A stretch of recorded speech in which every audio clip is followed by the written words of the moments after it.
These developments are run by the St. Louis Housing Authority. This is a far cry from the crowded, collapsing tenements that many of these people have known.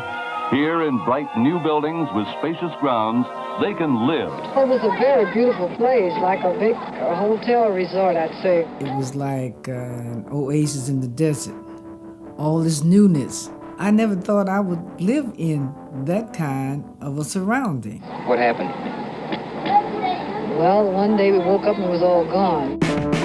We pulled up with the moving van. I knew at that point that it was hell on earth. Pruittt Aigoau looks like a battleground. Vandalism and neglect have left fear among the remaining occupants. In the middle 50s, St. Louis thought it had solved its low-cost housing needs, but instead a monster was created. The experiment had gone terribly awry.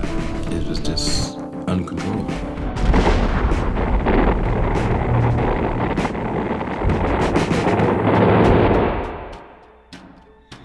Pruittt Aigoau is such a symbol that we tend to forget that it is no different than the city that surrounded it. What happened to St. Louis was tragic, but that's simply not how we've told the story.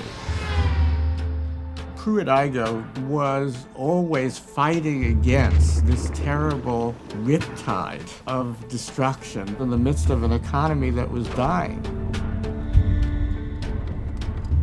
The strong, tightly knit communities and families in which I grew up had begun to shatter, and it wasn't there. And it was one of the most tragic things I've seen. It seemed to me that we were being penalized for being poor. That caused so much anger. Persons that don't have a decent place to stay are willing to take these kinds of chances.